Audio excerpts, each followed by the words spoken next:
بسم اللہ الرحمن الرحیم۔ بسم اللہ الرحمن الرحیم۔ السلام علیکم ورحمۃ اللہ وبرکاتہ۔ عزیز طلبہ، آج التبیان فی علوم القرآن کا سبق نمبر 40 ہے، اور اس سبق کے اندر ہم دوسرے اعتراض کا جواب پڑھیں گے۔ دوسرا اعتراض یہ ہے کہ 7 احرف کی احادیث میں اختلاف ہے، وہ اختلاف کو ثابت کرتی ہیں اور قرآن اختلاف کی نفی کرتا ہے۔ تو اس اعتراض کا جواب اور تفصیل پڑھیں گے۔ پہلا شبہ جو تھا وہ گزشتہ سبق میں اس کی تفصیل گزر چکی ہے۔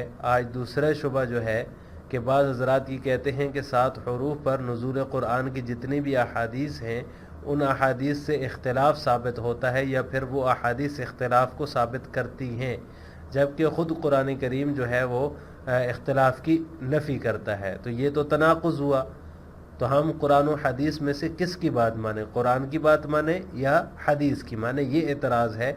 مصنف رحمہ اللہ تعالیٰ نے اس کا تفصیل سے جواب دیا ہے۔ اس کا جواب یہ ہے کہ احادیث سے جو اختلاف ثابت ہوتا ہے وہ اس اختلاف کے علاوہ ہے جس کی قرآن نفی کرتا ہے۔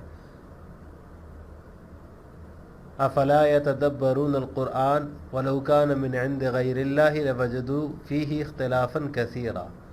اللہ تعالیٰ قرآن میں فرماتے ہیں کہ اگر یہ کسی اور کی طرف سے ہوتا تو اس میں بہت زیادہ اختلاف پایا جاتا۔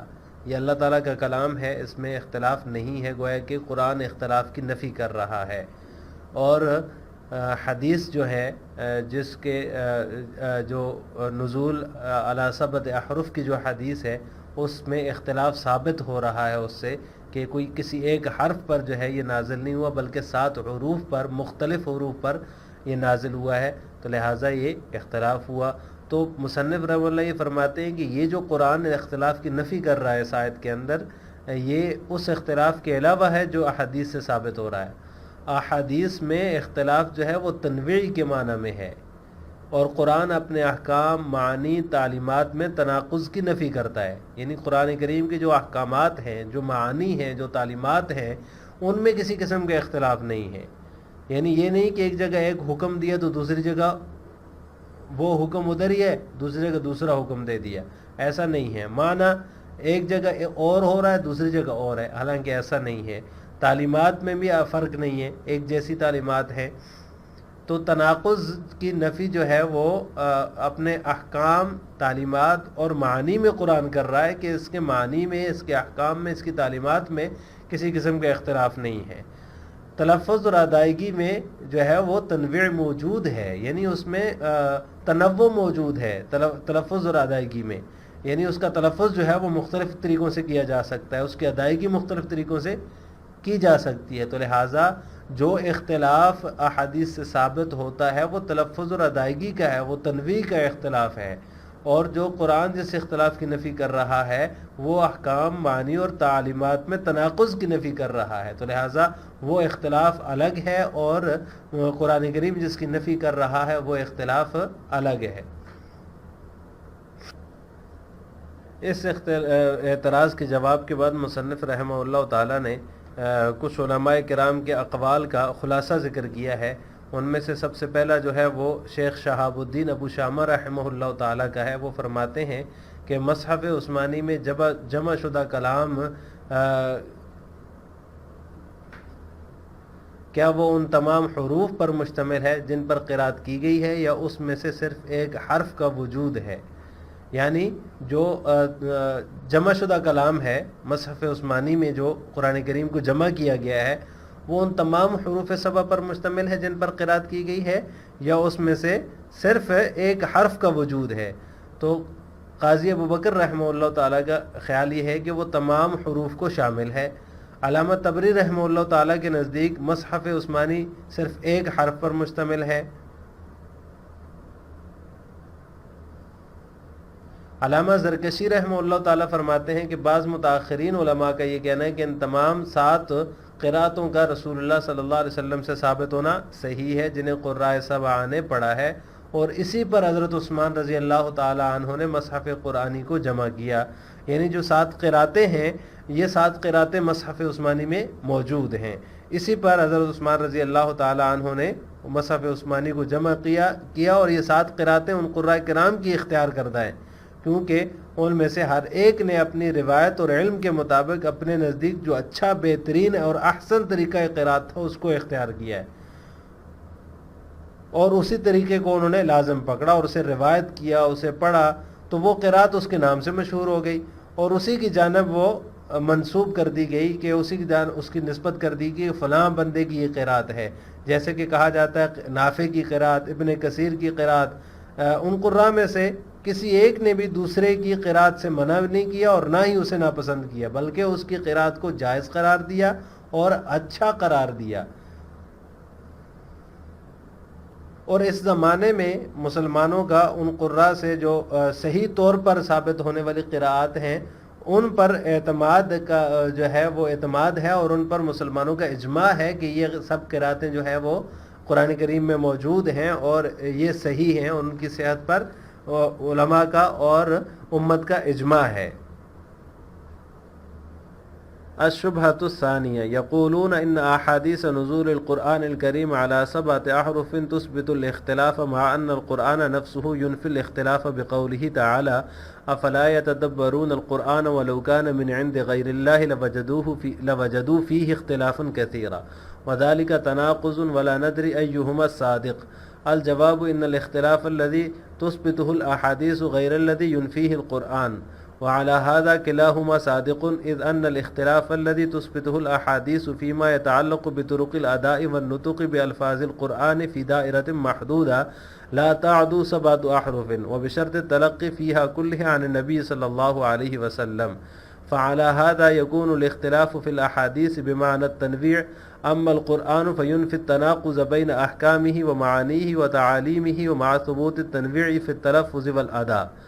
والحاصل قال الشيخ شهاب الدين أبو شامة وهذا المجموع في المصحف هل هو جميع الأحرف السبعة التي أقيمت القراءة عليها أو حرف واحد فيها؟ قال القاضي أبو بكر إنه جميعها، وصرح أبو جعفر الطبري والأكثرون من بعده بأنه حرف منها. ومال الشيخ الشاطبي إلى قول القاضي فيما جمعه أبو بكر رضي الله تعالى عنه، وإلى قول الطبري فيما جمعه عثمان رضي الله تعالى عنه.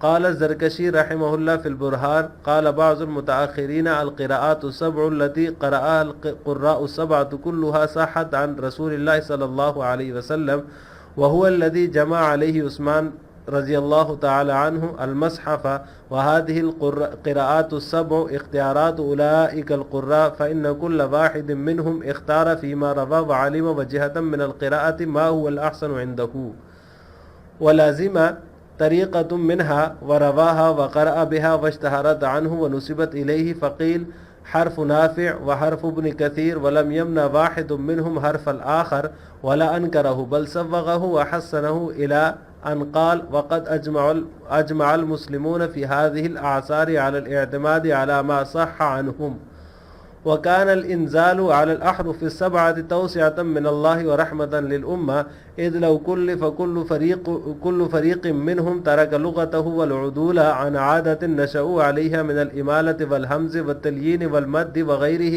لشق عليهم. الشبہۃ الثانیہ، دوسرا اعتراض، بعض لوگ یہ کہتے ہیں کہ 7 حروف پر نزول قرآن کی جو احادیث ہیں وہ اختلاف کو ثابت کرتی ہیں، اور قرآن جو ہے وہ اللہ تعالیٰ کے ارشاد افلا یتدبرون القرآن ولو کان من عند غیر اللہ لوجدوا فیہ اختلافا کثیرا کے ذریعے اختلاف کی نفی کرتا ہے، وذالک تناقض، اور یہ تناقض ہے، ہم اس میں سے کس کو سچا سمجھیں؟ الجواب، مصنف رحمہ اللہ تعالیٰ اس کا جواب دیتے ہوئے فرماتے ہیں کہ بے شک یہ اختلاف جس کو احادیث ثابت کرتی ہیں وہ اس اختلاف کے علاوہ ہے جس کی قرآن نفی کرتا ہے، اور وہ دونوں جو ہے وہ سچے ہیں، ان دونوں میں کوئی بھی جو ہے وہ جھوٹا نہیں ہے، وعلی ھذا کلاہما صادق، یہ دونوں سچے ہیں، اس لیے کہ وہ اختلاف جسے احادیث ثابت کرتی ہیں ایک ایسے محدود دائرے میں الفاظ قرآن کی ادائیگی اور نطق کے طریقوں سے متعلق ہے جو 7 حروف سے متجاوز نہیں ہوتا، اور ان تمام وجوہ کو آپ صلی اللہ علیہ وسلم سے حاصل کرنا بھی شرط ہے، فعلی هذا يكون الاختلاف في الاحادیث، لہذا اس صورت میں احادیث میں اختلاف تنویع کے معنی میں ہوگا. رہا قرآن تو وہ اپنے احکام، معانی، تعلیمات میں تناقض کی نفی کرتا ہے.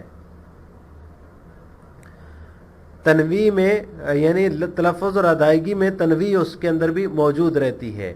والحاصل خلاصہ کلام قال الشیخ شہاب الدین ابو شامہ، شیخ شہاب الدین ابو شامہ رحمہ اللہ فرماتے ہیں کہ مصحف عثمانی میں جمع شدہ کلام وہ ان تمام حروف سبع پر مشتمل ہے جن پر قرات مقرر کی گئی ہے یا اس میں صرف ایک حرف کا وجود ہے.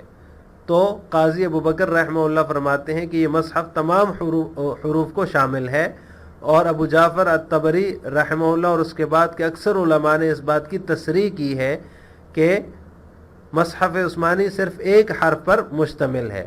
اور شیخ شاطبی رحمہ اللہ تعالی جو ہے وہ حضرت ابوبکر رضی اللہ تعالی عنہ نے جس قرآن کو جمع کیا اس کے بارے میں وہ قاضی ابو بکر رحمہ اللہ تعالی کے قول کی طرف مائل ہیں اور طبری کے قول کی طرف مائل ہیں اس میں جسے عثمان رضی اللہ تعالی عنہ نے جمع کیا.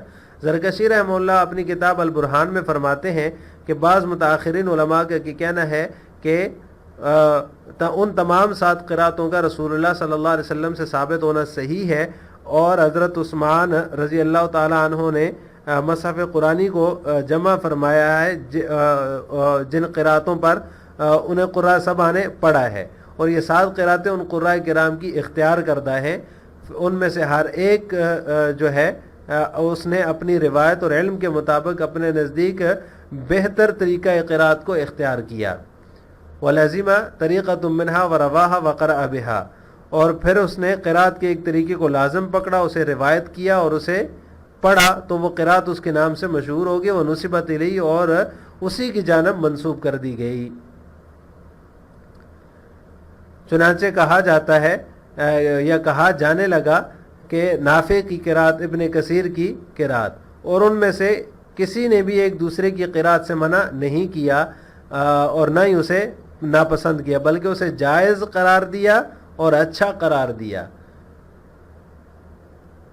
الی ان قال، آگے جا کر علامہ فرماتے ہیں وقد اجمع المسلمون فی هذه الاعصار علی الاعتماد علی ما صح عنہم، کہ اس زمانے میں مسلمانوں کا ان قراء سے صحیح طور پر ثابت ہو جانے والی قرات پر اعتماد کرنے پر اجماع ہو چکا ہے.